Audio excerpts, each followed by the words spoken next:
It's a great honor for me to introduce Zila. She's also participated in the festival in France. And I know that she quickly came to pranic living and fully embodied this path right away. This is what I know of her presence as well. Seeing her here in person for the first time at the festival this year has been a great joy for me, in that I really feel her presence, the way she is carrying herself and embodying her own unique expression so fully. So thank you, Zila, for joining us and sharing with us today.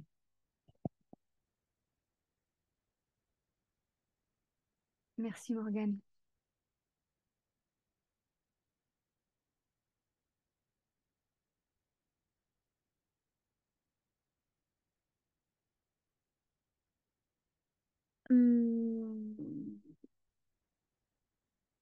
Je vais d'abord vous raconter en fait rapidement le parcours, le cheminement pranique que j'ai fait depuis 8 ans. Ça a commencé en octobre 2015 où j'ai un être qui m'est apparu, un être bleu qui m'est apparu et qui m'a dit, quand tu seras pranique, je serai ton guide. Et puis il est parti. Et moi, je me suis dit, pranique, ouais, enfin, c'est pas demain la veille. Et en fait, quelques minutes après cette apparition, mon système digestif s'est contracté et s'est fermé. Et j'ai pas pu manger pendant une quinzaine de jours. Et j'ai quasiment pas pu boire d'eau non plus. À la suite de quoi, je me suis réveillée un matin affamée et j'ai recommencé à manger. À partir de 2018, j'ai commencé à faire des processus en présence avec Nicolas Pilart. Et j'en ai fait beaucoup. C'était des processus de 21 jours à l'eau. C'était des périodes de connexion et de nettoyage intenses, mais épuisantes. Et puis en 2019, euh, j'avais enchaîné 3 processus à l'eau et mon corps m'a dit, tu me fais plus jamais ça. Bon, je te fais plus jamais ça. Après, avec l'effet du confinement, etc., les processus proposés par Nicolas et Raphaël ont changé. Et ça a été des processus au liquide.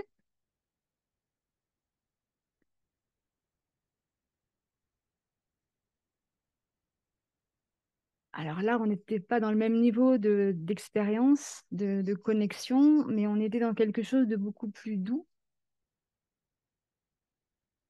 et qui permettait en fait de continuer là-dessus, au-delà des processus, plutôt que de se remettre à manger compulsivement à la fin d'un processus à l'eau.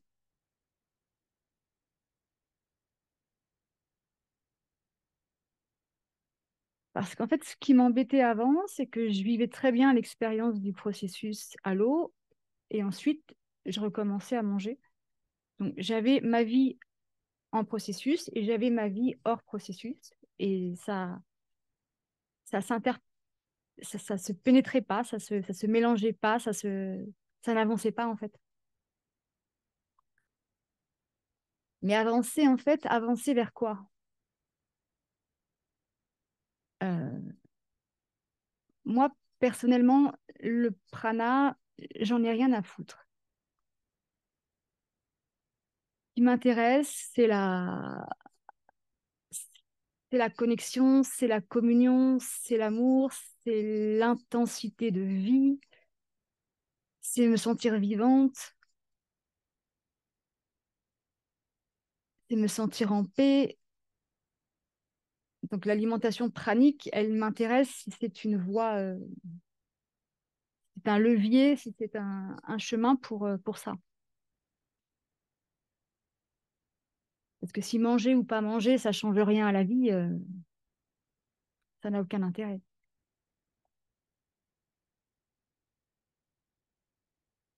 Donc, en étant au liquide, donc je suis principalement au liquide depuis un an et je mange de temps en temps et de moins en moins.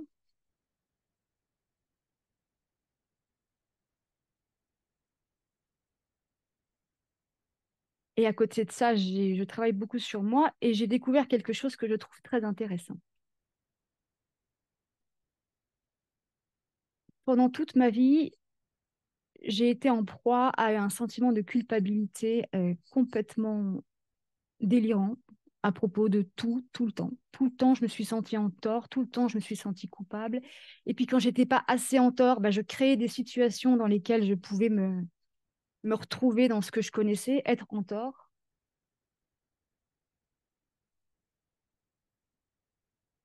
Et puis, il y a un moment où ça a commencé à lâcher ce truc-là.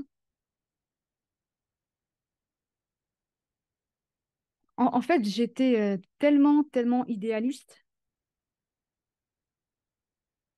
que je passais mon temps à m'invalider parce que j'étais pas à la hauteur de mon idéal, parce que la vie n'était pas à la hauteur de mon idéal, parce que mes relations n'étaient pas à la hauteur de mon idéal.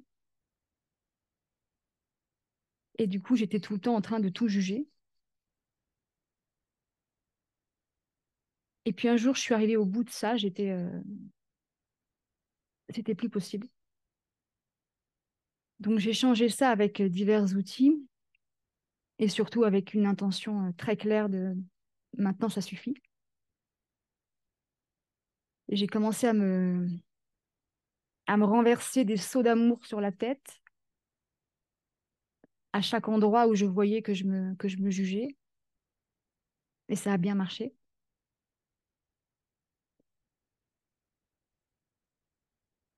Et je suis devenue mon amie. Et c'est là qu'au niveau pranique, c'est très intéressant.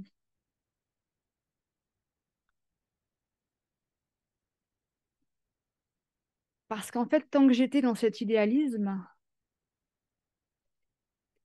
mes pulsions, mes compulsions alimentaires, eh ben, je les jugeais. Je les jugeais comme non conformes à ce que j'avais envie de vivre. Donc j'étais en guerre, en fait. J'étais en guerre avec moi, j'étais en invalidation permanente de moi. Et puis j'avais une espèce de... Il y avait une pulsion en moi par rapport au saucisson.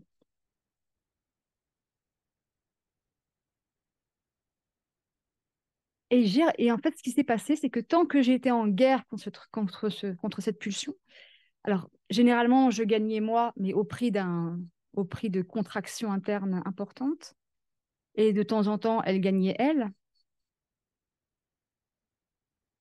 Et à partir du moment où j'ai arrêté de juger ça, où j'ai dit, bon, ok, je préférerais que ça se passe autrement, mais actuellement, en moi, il y a ça. Et donc, je vais accepter qu'il y ait ça. Donc, je vais accepter que dans ma vie, parfois, il y ait du saucisson. À partir du moment où j'ai fait ce choix, j'en ai remangé une fois. Je me suis dit, mais en fait, c'est pas bon. Et j'en ai plus remangé. Et la pulsion, ça fait des mois et des mois que je ne l'ai pas vue réapparaître. Donc, la question que je me pose, c'est dans quelle mesure le fait de ne pas accepter ce qu'on est, de ne pas accepter ce qui est vivant en nous, quoi que ça puisse être, dans quelle mesure ça nous éloigne en fait de ce qu'on a envie de vivre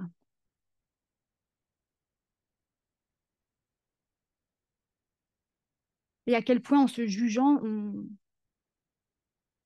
on s'empêche en fait. Qu'est-ce que c'était en moi qui aimait le saucisson? Bah, c'était J'étais une petite fille qui avait aimé ça, quoi, et qui avait juste envie de faire partie de ma vie encore maintenant. Et c'était son ticket d'entrée, le saucisson. Donc j'ai accepté son ticket d'entrée. Voilà, donc en fait, mon expérience, c'est que moins il y a de jugement et moins il y a de pulsion et de compulsion.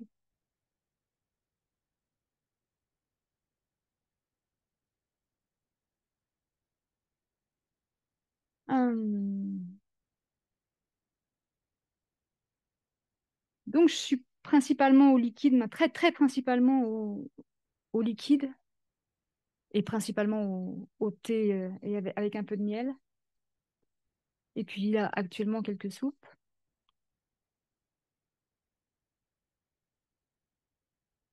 Mais je vois bien en même temps que ça reste un système d'addiction,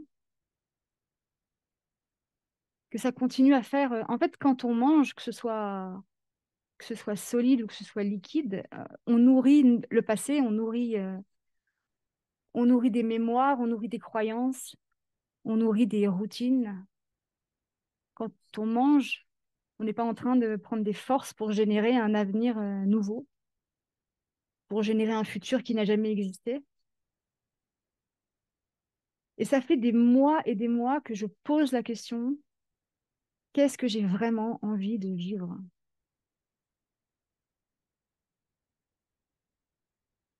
Qu'est-ce qui m'excite? Qu'est-ce qui m'enthousiasme? Qu'est-ce qui ferait que je serais tellement heureuse de me lever le matin?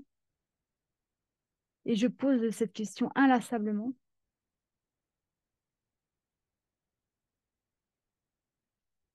Et j'ai eu la réponse il y a 3 jours. Il y a 3 jours, j'étais au Point Info. Il y a Marcus qui est entré.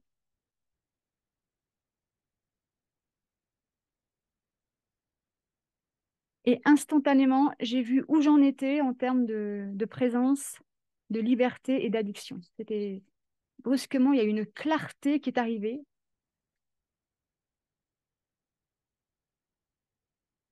Et puis, il y a eu son partage. Et là, je me suis dit, mais c'est ça. C'est ça que je veux vivre depuis que je suis enfant, depuis que je suis très petite. C'est ce niveau de liberté, ce niveau de présence, ce niveau de joie.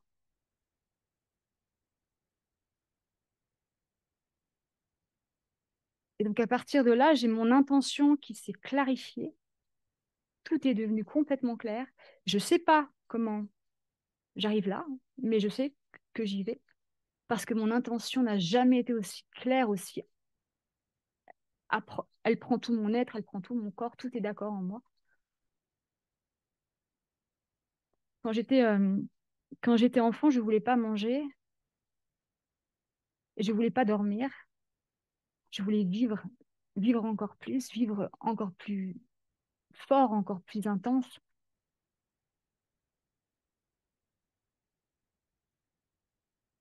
Et je trouvais que la vie,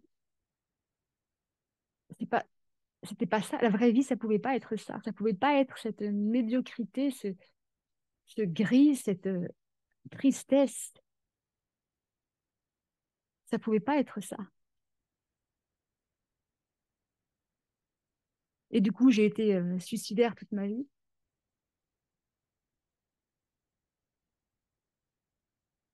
Mais là, cette année, après avoir commencé à m'aimer et à voir ce que ça créait dans ma vie comme cadeau, comme ouverture, comme gentillesse, je me suis dit que j'allais prendre la vie au sérieux, mais que j'allais créer une vie qui fonctionne pour moi. J'allais plus jamais, jamais m'adapter à quelque chose qui fonctionne pas pour moi. Alors j'ai fait plein de changements. J'ai quitté la communauté dans laquelle je vivais, j'ai quitté mon partenaire, je suis partie vivre dans mon camion.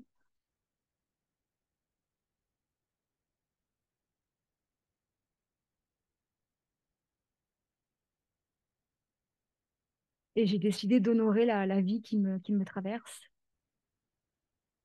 Et donc, j'ai fermé la porte du sud possibilité du suicide. Et à partir de là, il y a eu l'étape après, ça a été de laisser la vie m'aimer, en fait. De laisser la vie me prendre dans son amour et m'emmener là où c'est le mieux pour moi. Me faire rencontrer les personnes qui sont les plus nourrissantes pour moi.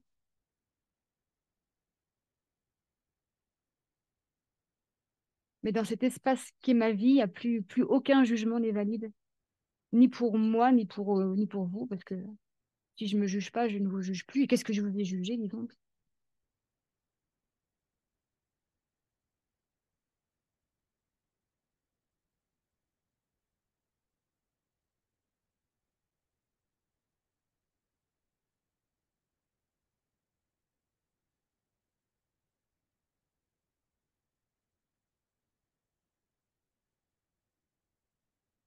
Le jugement, en fait, c'est de la colle. Ça immobilise les choses. Alors qu'en fait, si on ne juge pas, si on ne juge pas, ça circule tout le temps, ça bouge, ça se transforme. C'est...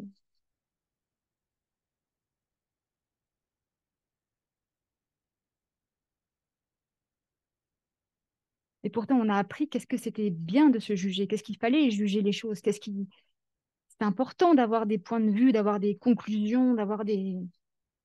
Et c'était en fait le truc le plus con et le plus destructeur de...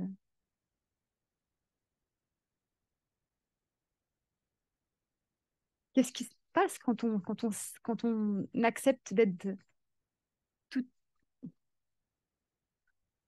Quelle gentillesse est-ce qu'on peut être avec soi avant même de l'être avec les autres? Quelle gentillesse pouvons-nous chacun être avec n'importe quoi qui se manifeste à l'intérieur de nous et qui a sa raison de se manifester.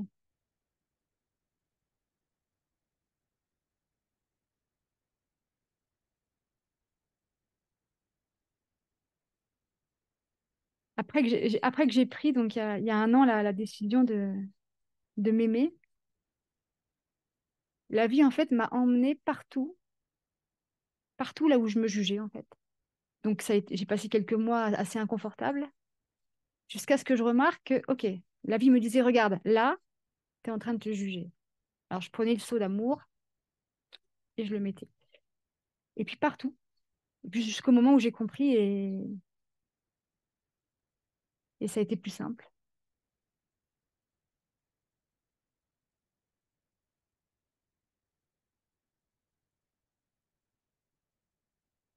Et donc maintenant, c'est ça qui m'intéresse d'expérimenter, c'est cette gentillesse, cette communion, cet amour avec moi et maintenant avec vous aussi.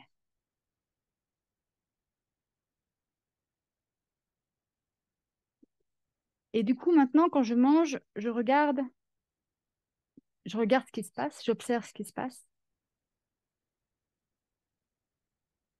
et je vois que c'est toujours pour créer de la distance et de la séparation. Et il peut y avoir peut-être parce que c'est à un moment c'est trop intense ou à un moment c'est pas assez intense ou voilà. Et donc évidemment je ne juge pas, je regarde. Je regarde le mouvement qui me fait attraper une tasse, un bol.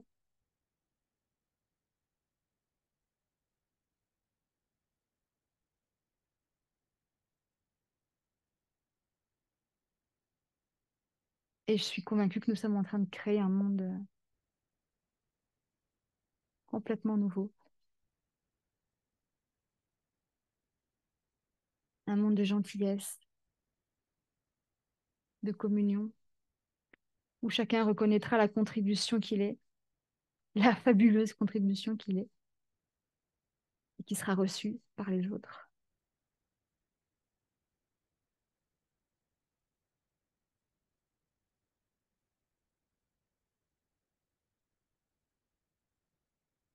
Je crois que j'ai fini.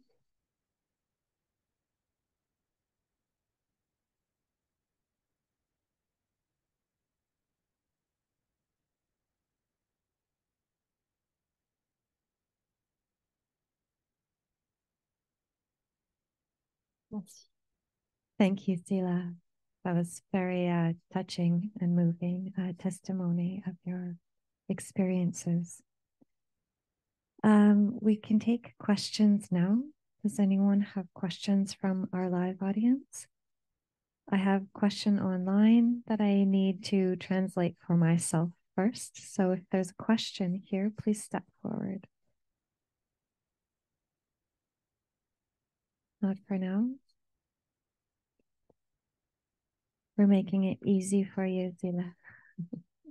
We're making it easy for you. Thank you. I'm going to check the online question, but I need to translate it. So, but for now, I'll just pose a question for you. For those who are just new to this kind of information about pranic living, what aspect of living as a human being is the most important to tend to in this journey? Comprends bien? Non. Okay. Who speaks French?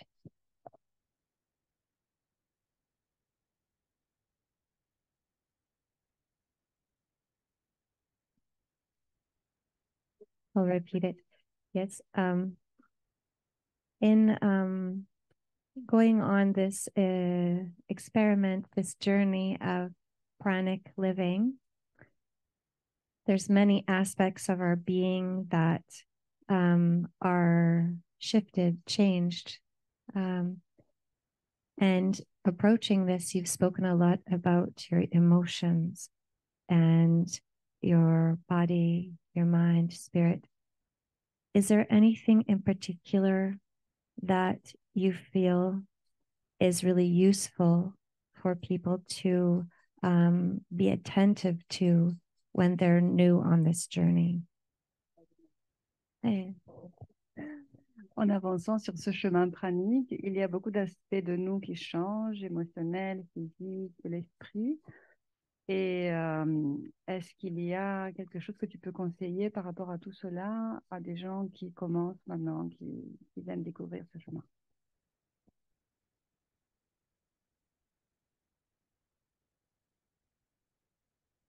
Oui, c'est d'être déjà d'observer ce qui se passe et d'accueillir ce qui se passe, d'être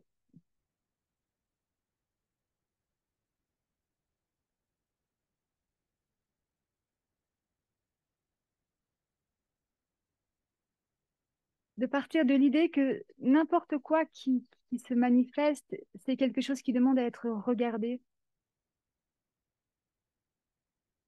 Regardez-vous dans cette transformation, regardez-vous changer, regardez-vous ne pas changer, regardez comment ça résiste, regardez ça et être gentil avec ça. Vous êtes pas, on n'est pas des monstres. Tout ce qu'il y a à l'intérieur de nous, c'est ce qui est vivant, ça vient de quelque part, ça a des raisons d'être là et plus ça va être accueilli, plus ça va se transformer facilement. Baissez les barrières, N'ayez pas peur de vous, n'ayez pas peur de ce qu'il y a à l'intérieur de vous.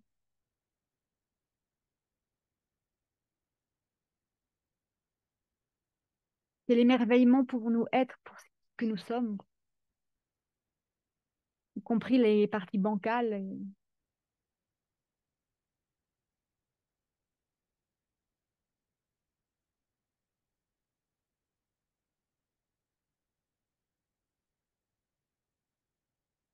Moi, j'ai une question. Est-ce que le guide bleu est revenu du coup?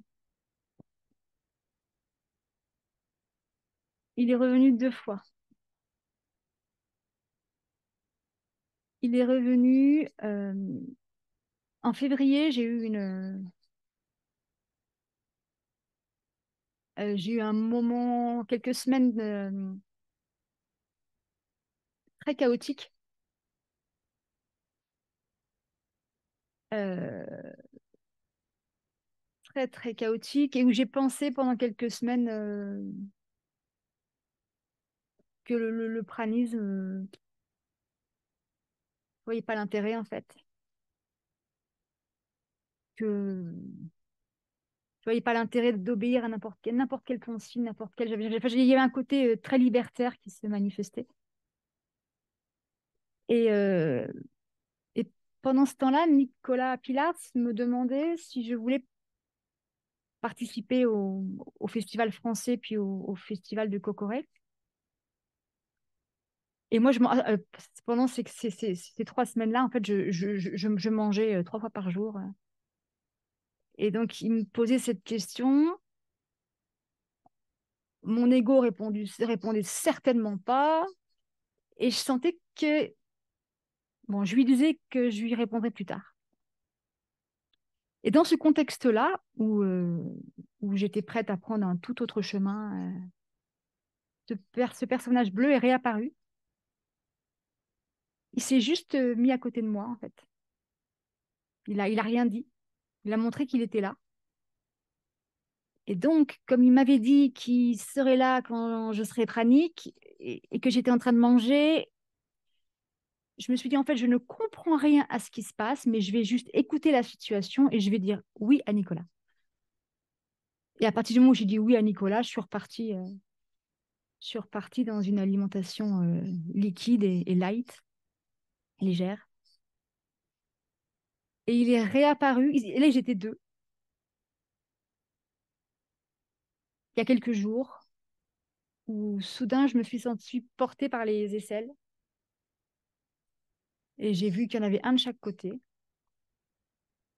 Et pareil, ils ont rien dit. Mais j'ai senti que c'était du soutien.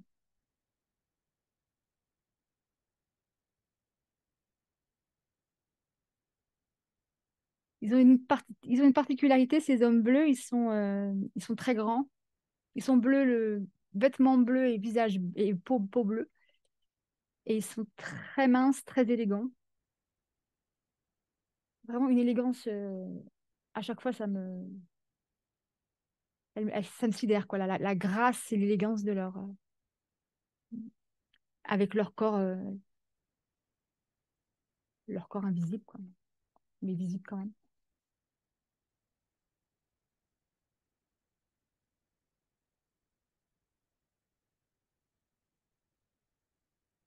Thank you so much, Zila. Do we have other questions here? Yeah.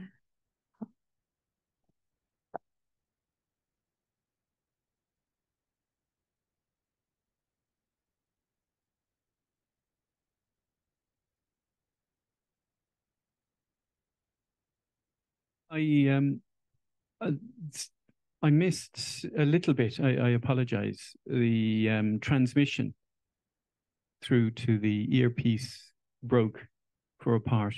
But I was wondering about the way you were describing using love to resolve guilt. And was it just love that brought that about, that resolution? Je suis désolée, j'ai manqué une partie de la communication parce que ça a été coupé, la connexion, mais ça m'intéresse ce que tu disais par rapport à l'amour qui guérit la culpabilité. Est-ce que c'est juste l'amour? It was is only love. Sorry. Ah, ok. C'est juste l'amour. Est-ce que tu peux nous parler un peu plus de ça?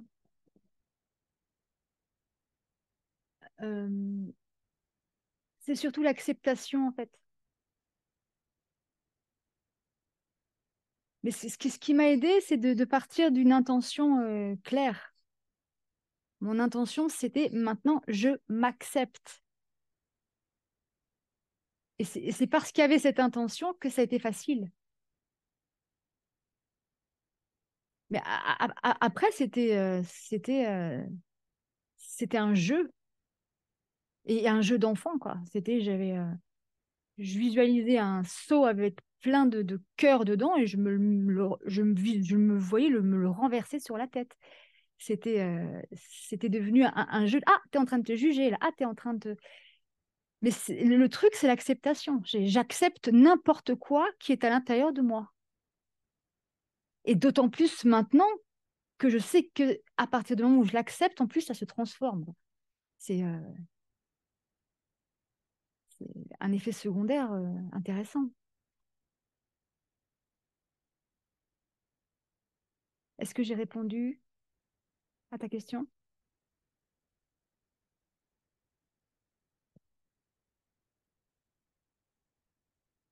Oui, merci beaucoup.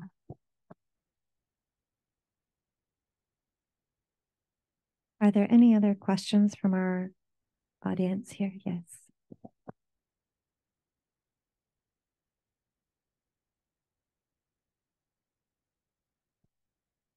Thank you. I just wanted to know, what are some of the things that you find delight in now? Like some of the things that you find joy in your everyday life now, and you look really beautiful in your yellow top.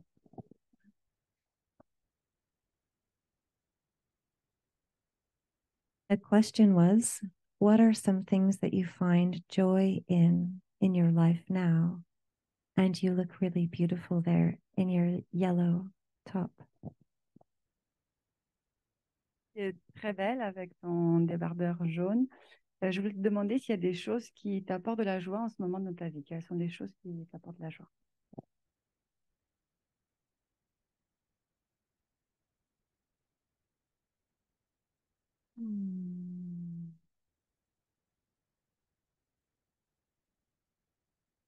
Déjà, je vais parler de ça. Parce qu'il y a un peu plus d'un an, j'avais décidé que c'était le moment de m'habiller en blanc.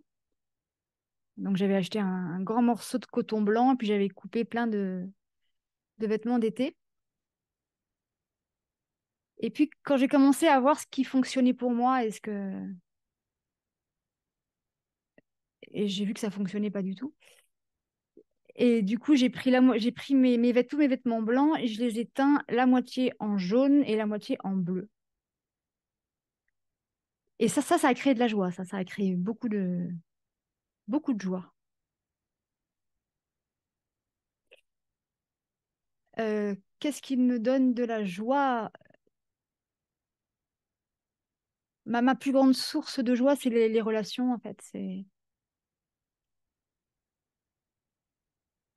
quand c'est ouvert avec quelqu'un, c'est quand c'est intense, quand c'est quand on est authentique, quand on est vulnérable, quand on est présent. C'est tout ce qui se passe dans ces moments-là, généralement plutôt à deux. En groupe, ça marche moins bien pour moi. Mais c'est ça, le truc le plus joyeux pour moi, c'est un duo où toute la vie est là, quoi.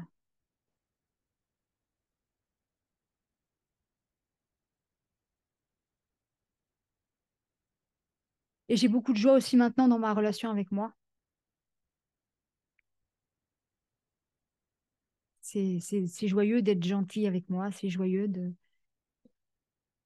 regarder ce que je suis en train de vivre, de regarder comment je me sens, de m'accompagner, de me soutenir, de me prendre par la main quand c'est un peu plus difficile, d'être là pour moi.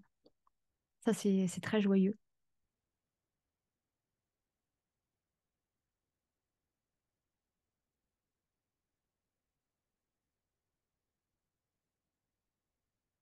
Thank you so much, Sila. Do we have other questions from anyone here? Okay. We had a similar question that I think you've already answered online, which was examples of how someone might pour buckets of love over themselves. Do you have other examples of self-love practices? C'est une question concernant les seaux d'eau que tu te mets dessus. Est-ce que tu as d'autres façons de pratiquer l'amour de soi? Que tu peux donner d'autres exemples? À chacun de trouver ce qui est amusant pour lui, en fait. Mais sinon, non, il n'y a pas tellement de... Ça peut être simplement de se dire je t'aime, quoi. Quand le jugement apparaît, juste de laisser le jugement apparaître. lui aussi, il demande à être accepté, mais de mettre l'amour à côté, de mettre l'amour autour, de se dire je t'aime, à chacun de trouver ce qui va le ramener à l'amour, lui rappeler que tout ça, c'est pas grave et que tout va bien et qu'on est chouette, quoi. Non, j'ai pas d'autres trucs.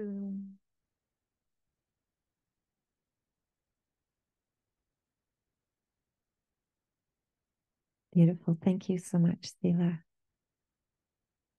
Do we have any other questions from our live audience?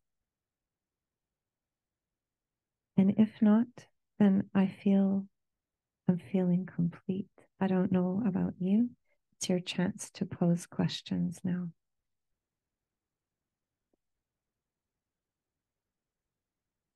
I think that was a really beautiful and sincere and kind, gentle, and courageous at the same time sharing. Thank you so much, Thila. I know that I'm very touched by all of your answers and all of your sharing, and everyone here, I can feel it as well. So thank you so much for joining us at the festival. And thank you everyone for joining and listening in here live and online. Someone's raising their hand after that. Spontaneous question. Last one here. Merci. La question que je me posais, c'était par rapport aux soins que tu proposes, que tu fais, que tu donnes aux gens. Parce que moi, je sais que tu fais ça. Il y en a peut-être ici qui ne savent pas. Et du coup, je voulais savoir un peu que tu en parles et puis voir si ça avait évolué depuis que tu étais dans cette acceptation et cet amour de toi. Voilà. Merci. Oh, but not for anyone sitting here.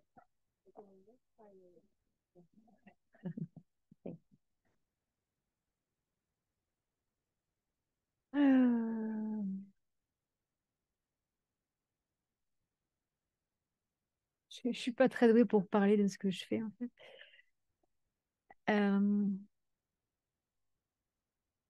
Ce qui s'est passé, merci Caroline. Ce qui s'est passé, ce qui se passe dernièrement, en fait, et ça se passe particulièrement dans les ambiances praniques, dans les processus, c'est que je pose mes mains de façon intuitive sur le corps de la personne. Et en fait, l'inconscient de la personne commence à me parler à travers un petit film, donc sous une forme symbolique. Il y a un film qui se raconte, qui parle de là où en est un film qui finit toujours bien. C'est là où en est la personne, ce qu'elle rencontre comme challenge, comme conflit, et comment est-ce que ça peut se transformer, où est-ce que ça va en fait.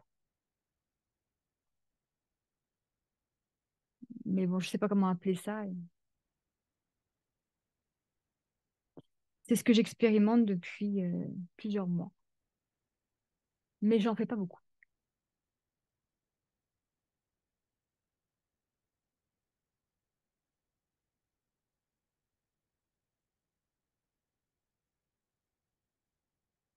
Great. Thank you, Thila. I think that was our last question. Yes. Thank you, everyone, for joining us. And thank you so much, Sila, for your sharing, sincere, heartfelt sharing with all of us here. Merci pour votre accueil. Merci beaucoup.